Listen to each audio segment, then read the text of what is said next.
Can you feel the love to... Oh, fuck. Hey, don't mind what you just saw there. How's it going, everybody? Joe Van here, back with another vid. It's Spooktober. And you know what that means. Time for another Halloween-themed video. I have gone over a lot of spooky, haunted-themed things in my life. And so I'm not going to go over all of them, but I want to review and then rank the notable haunted attractions that I've been to in my life here in Canada, in Ontario. So, without any further ado, let's jump into it. Before you now is a tier list going over the notable places I've been to. It's not that many. It really isn't.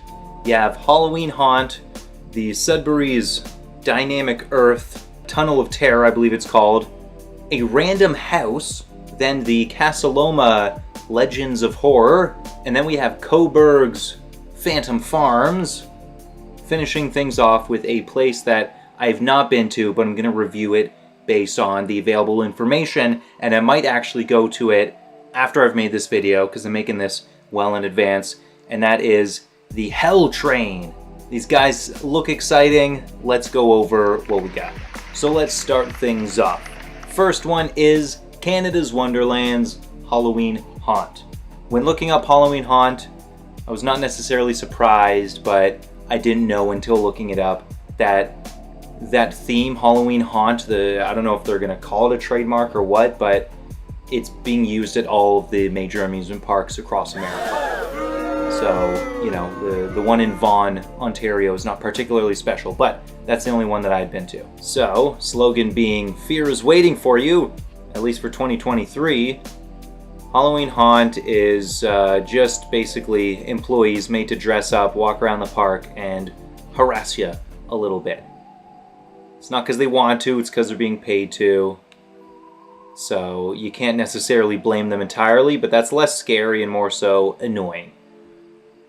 It seems fun, I mean, especially with this image here with the roller coaster. Not that you get to go on any, but it's just a series of haunted houses scattered throughout the park. They have a lot of real estate, they got a lot to work with. And I feel like every year they slowly modify things, try and make it a little bit better. I have not been in a long time though. When I went to Halloween Haunt, I was 18 years old, or maybe not even, I think I was 17. I was in grade 12, and I went with friends that I'd made on a Blythe Academy trip to France back in 2010. So, it has been 13 years since I've been to Halloween Haunt. How was it? It was okay, honestly. I remember the whole time being excited. Looking back at it now, it was very pedestrian. Nothing too crazy going on with Halloween Haunt. It was whatever, you know? I don't know. Now looking at these ratings, where do I want to put it? I think I'm going to put Halloween Haunt in meh. It was alright. They got a high production value, and what they have, what they put forward, they could definitely do more. There's a lot of room for improvement, okay? That's not to say it's bad. It's not whatever. It's meh. It could be more fun. That's where it goes. Moving on, time for some Sudbury Mine action. I was trying to look up a good source here, and I couldn't find it on the Dynamic Earth's website itself, but they're the ones that host it. I gotta say, Dynamic Earth did a good job. They know how to do a Tunnel of Terror. What they did with just using the natural claustrophobia that comes with being in an underground mine shaft, they did wonders. Yeah, I would highly recommend it. The only thing is that it's in Sudbury, which is like 5 hours north from the GTA area, for those that are living there. But honestly, I would say it's worth it. Looking at all of the other places, I believe that the Tunnel of Terror goes all the way up in Nightmare. It's amazing. Yeah, it is. Simply put, it is worth going to. Enough said. Moving on. Nothing. What the heck? Yeah, that's right. The next one is just a random house. So I did a little Google Maps screenshot there, but that's not really the house. It was just somewhere in Sudbury. It was right after my girlfriend and I did the Tunnel of Terror. It was incredible. Our hearts were racing, you know, we felt alive with the passion of terror. And we were driving back from Dynamic Earth, and we came across just someone's house, and they were advertising it as a haunted house, but they were doing it in a really good way. There was tons of people outside, like, working for the haunted house. You could tell it had really good production for what it was, which was just some person's house that they, like, made a bunch of stuff out of. They threaded the path really good. You start by going, like, into the basement. They have one of those, like, hatches, and then you go through all the rooms that are, like, have at least 1 or 2 people in them trying to spook you, and then you make your way all the way up to the 2nd floor, and then you go all the way back down to the main floor before you leave.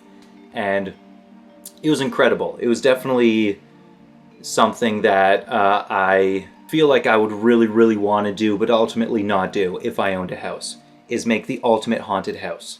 Halloween, it really is one of those holidays that gets me going.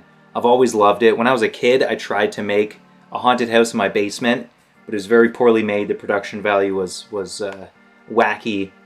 But yeah, so with this one, this easily goes in fun. Of course, it wasn't as professional grade as some other places, but it was amazing. For what it was incredible. It was an A+ for a person's house turned into a haunted house. So now, moving on from that, we have Legends of Horror at Casa Loma, sponsored by, like, Captain Morgan's or something stupid. Yeah, Captain Mo. This cost $50.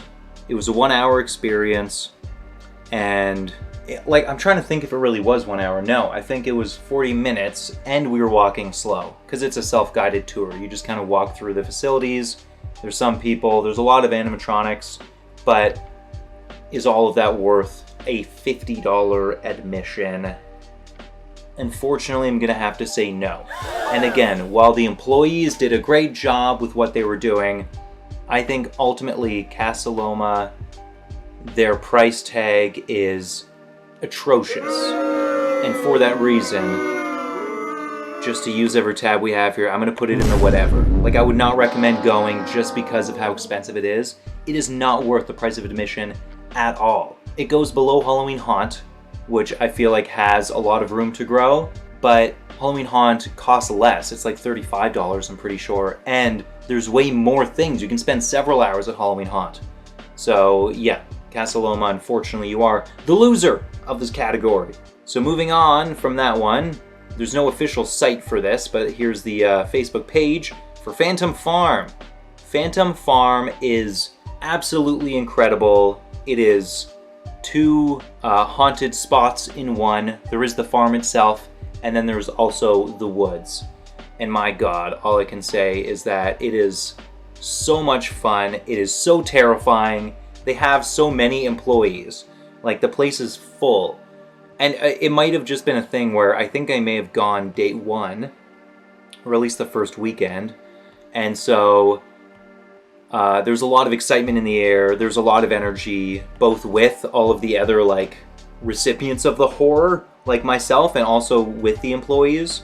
And also I have some background experience with Phantom Farm, where it was in 2022 that I'd gone, and 3 or 4 months prior, I had actually gone there off-season with a group of ghost hunters. I don't know if they would call themselves that, but we went around looking for some ghosts, trying to hear them through the radio waves, and trying to use rods to play a game of yes or no with them. And that was a very exciting experience.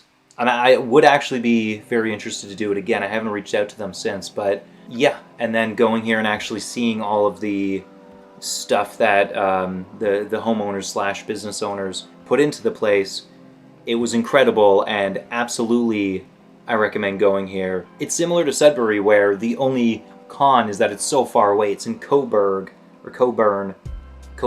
yeah.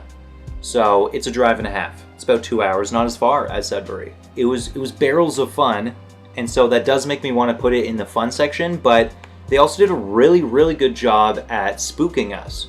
So I'm gonna put it up here in spooky, and it may even go next to Nightmare.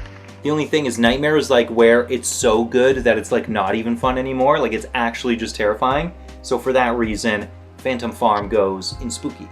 Okay, and now that leads us to our more mysterious finale here, and that is the Hell Train.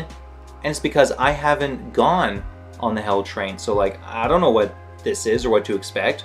So I figured I would just sort of check out the event here. Of course, you can buy some tickets.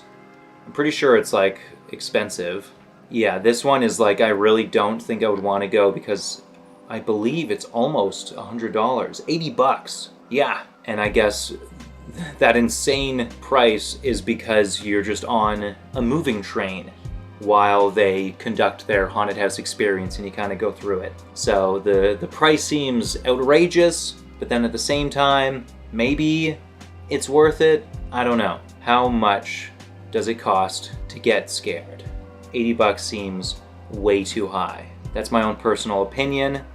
That's what's making me say maybe I don't even want to go. I don't know. So the Hell Train, it has a lot of potential, but for the price, you know, I'm gonna have to put it in whatever, just because that kind of thing, I don't know why it gets to me. It's probably because I don't know, it seems like a money grub, you know? It seems like they're not coming from a genuine place of wanting to scare you. It's purely like they don't actually care about Halloween at all, and they're just trying to like take all the money from people who love it.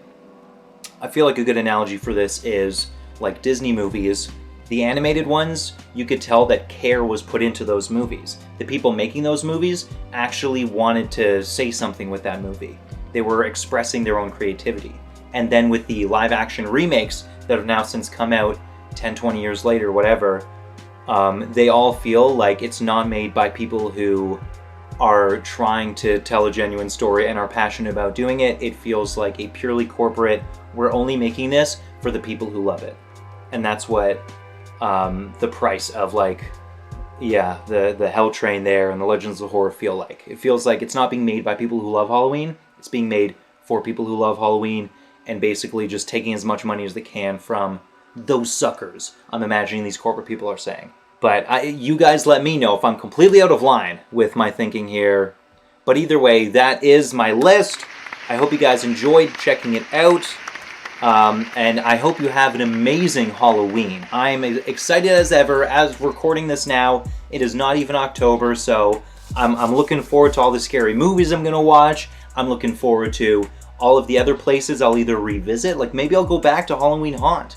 The price seems solid, unless it's gone up. Maybe I'll drive all the way to Sudbury again, just to be absolutely terrified. We'll see. I am genuinely considering going to Phantom Farm again. I feel like that one is incredible. For its price and its distance, I would say that's worth the venture. But yeah, either way, I hope you guys have a terrifying month ahead of you. And until next time, ciao for now. And happy Halloween!